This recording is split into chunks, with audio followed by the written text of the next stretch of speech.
strongly urge him to do so. Let me now turn to... It's the first alliance-wide air operation of its type, taken in response to the deepening humanitarian tragedy unfolding in Kosovo as Yugoslav military and security forces continue and intensify their attacks on their own people. The purposes of this operation have been well articulated by the Secretary General, by the heads of state and government of many nations throughout the alliance.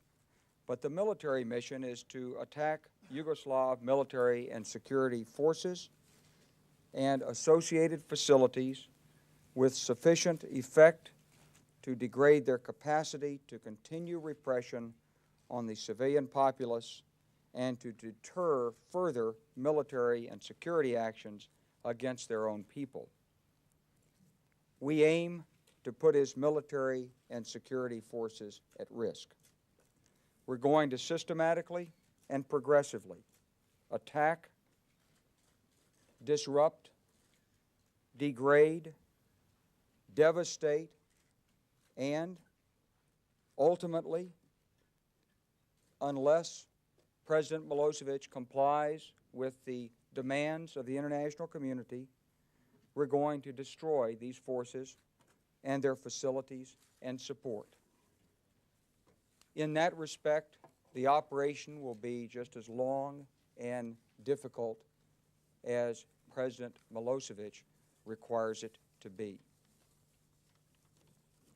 As Secretary General Solana has said, this is not an attack against the Serb people. Every effort's being made to avoid harm to innocent civilians and to avoid collateral property damage. In the operation thus far, almost 400 aircraft and several warships have been involved, all different types from most nations in the alliance. Thus far, more than 40 targets have been struck. Most of these targets were associated with the integrated air defense system.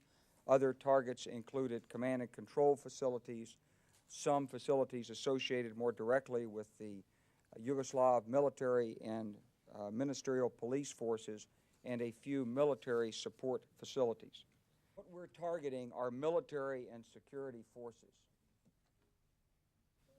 There was not a lot of air defense fire at the ingressing forces. Frankly, we know what his air defense system is. We know he has some formidable capabilities. We just didn't see them last night. But I want to emphasize that operations like this cannot be conducted without risk. Last night, the principal opposition seemed to be some fighter aircraft that were brought up against us. We did detect and engage these aircraft. At least 3 were destroyed, including some of the most modern and capable aircraft in his inventory. All NATO planes successfully and safely returned to their bases.